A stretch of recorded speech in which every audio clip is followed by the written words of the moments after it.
All right, next subject. So Dan DiDio has been fired. We know that from everything that we've heard so far. The rumors and everything shaken out from C2E2 say that he's not going to be replaced. That right now Jim Lee will just be the publisher, kind of doing those roles.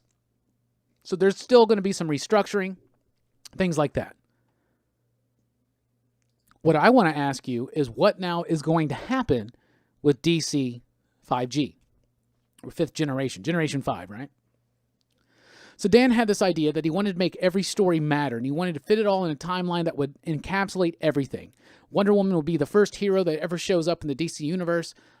Superman and Batman would be back more to their Silver Age roots and all the way through. The crisis events happened, but there's still an overarching timeline that you can follow. Superman, Batman are going to be older, and so Generation 5 is going to answer the question, what happens when like Superman, Batman, Hal Jordan, and other of these characters kind of retire, step back, and their legacy characters take over. So that's the idea, right? But rumors are now saying that word has come on to all the people that have been working on these 5G books to make significant changes because the plan has changed. However, we already got the Generation Zero one-shot coming up. In fact, Generation Zero one-shot is actually an elaborated version of a story that's going to be in this week's Flash 750. That's already done. Then, of course, we got Death Metal coming up, which Scott Snyder this weekend described as an anti-crisis, an anti-crisis. So Wally West, in the end of Flash Forward, he got Dr. Manhattan powers, and that is going to be picked up into this Flash 750, and then an extended version of that's going to be in this free comic book day issue, Generation Zero. And it's also going to have the Wonder Woman story by Scott Snyder, who Wonder Woman is one of the main characters of Death Metal, which is the next DC Crisis event. And they're going to be picking up a lot of tidbits left over from Doomsday Clock and Rebirth and all that kind of stuff, right? But it seems like the Wally story in Flash 750 is going to start trying to piece it all back together, right? For people that do care, right? But it seems now that the plans have changed. You know, Scott Snyder and Brian Hitch did that story in Wonder Woman 750. That set already the idea that Wonder Woman's the first hero of Generation Zero, I guess, and that's going to be reprinted in the Free Comic Book Day. So, you know, we talked about this, I think last week. Someone said that maybe 5G is just going to be like a convergence type thing, and maybe that's what it's going to become. It's going to become kind of just like a line of exploration, but it's not going to now. I don't think it now. I think because they got rid of Dan DiDio, I think that was them basically being like, we're not going to really commit fully to this. So I think they're still going to do it, but I still think they're going to keep the other titles going on as well. I don't know. I think it's definitely going to be in a different thing.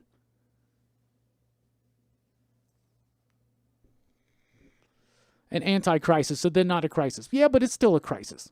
It's a dark crisis. I think he means anti as in a inversion, but I don't know. We'll see what happens. But it definitely, yeah, right down there. Snyder said in the DC panel at C2E2, Death Metal would be the thing that settles continuity and would work pre- and post-crisis timelines together cohesively.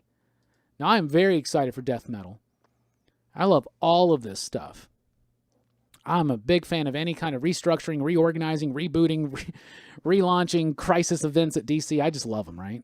And this looks just silly and awesome. So anyway, the rumors, strong rumors coming out of C2E2 about the gossip going on at the bars and stuff at night. And if you want to know what's going on in comics, like seriously, at one of those big cons, just go to a hotel bar and you'll hear some stuff that maybe you shouldn't have actually heard. But it's already started.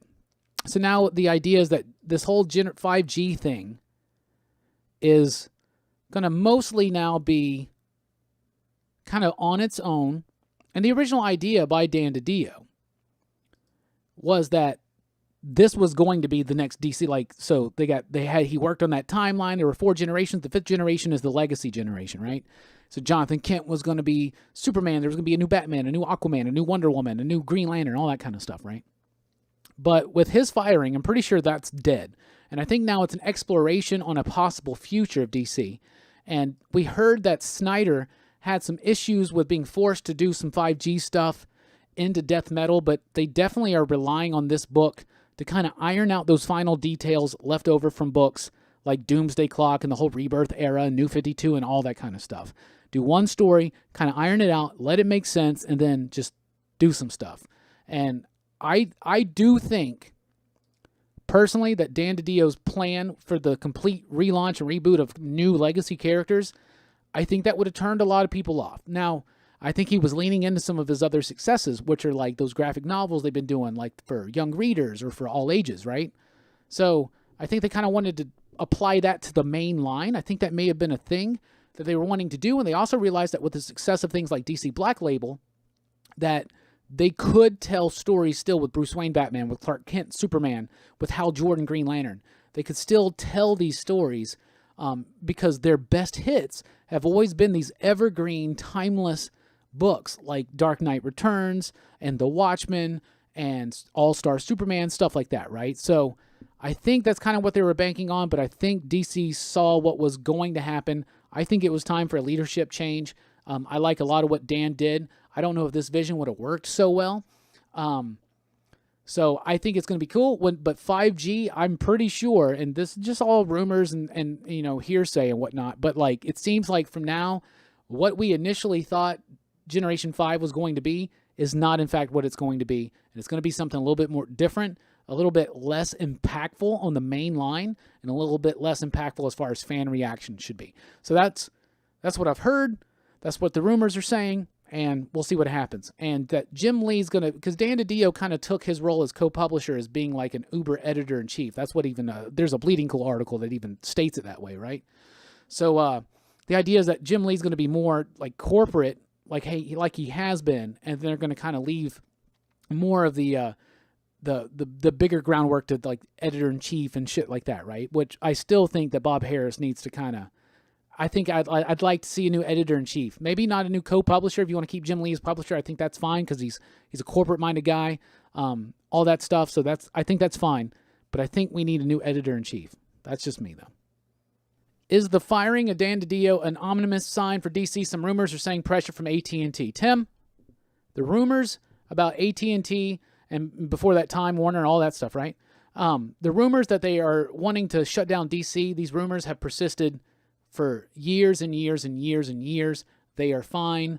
That's intellectual property that's worth literal billions of dollars to Warner Brothers and AT&T. And there was some dire straits reached in the 80s, not talking about the band, but where they thought about licensing their properties to Marvel to publish their books. But DC Comics is fine, and this is all from, this is fake news. Is what it is. So I wouldn't worry about that.